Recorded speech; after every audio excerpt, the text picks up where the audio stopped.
Well, it was 20 years ago today that Nashville looked like this. A trail of tornadoes transformed Music City into what looked like a war zone, ripping off rooftops, toppling trees, even knocking News Channel 5 off the air at one point.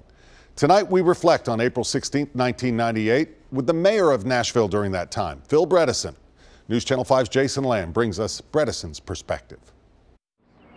Trees knocked down just everywhere, lots of roofs off houses. Just a lot of damage. 20 years has been 2 decades of reflection for former Governor Phil Bredesen.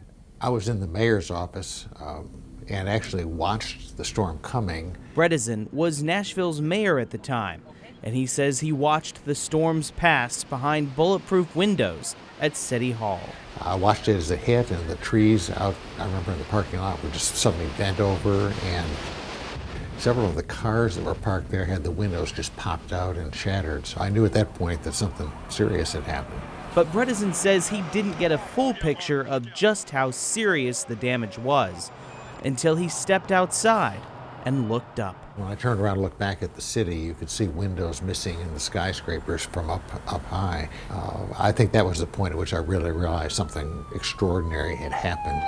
Looking back, Bredesen says he's pleased with how first responders reacted. The fire departments and the police, they were just really good about the way they handled it. It does have rotation. And he says neighbors took heed as well, taking safety precautions as soon as they heard they were in the path of the storm. People were smart. They heard the warnings. They got into their basements. One result of the tornadoes, an advancement that is familiar to all Nashvillians today.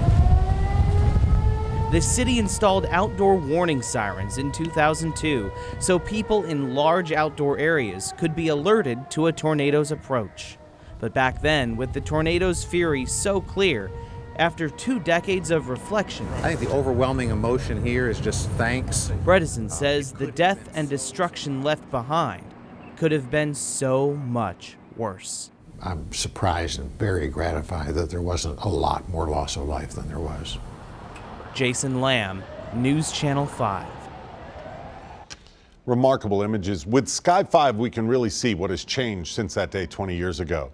Known as Nashville Stadium, Nissan Stadium was still under construction, but the EF3 made a mess of its progress. Flying over neighborhoods, Sky 5 got a bird's eye view at the destruction the twister left behind. After the storms, a rejuvenation of sorts, especially in East Nashville. Today, rows of new homes line historic streets.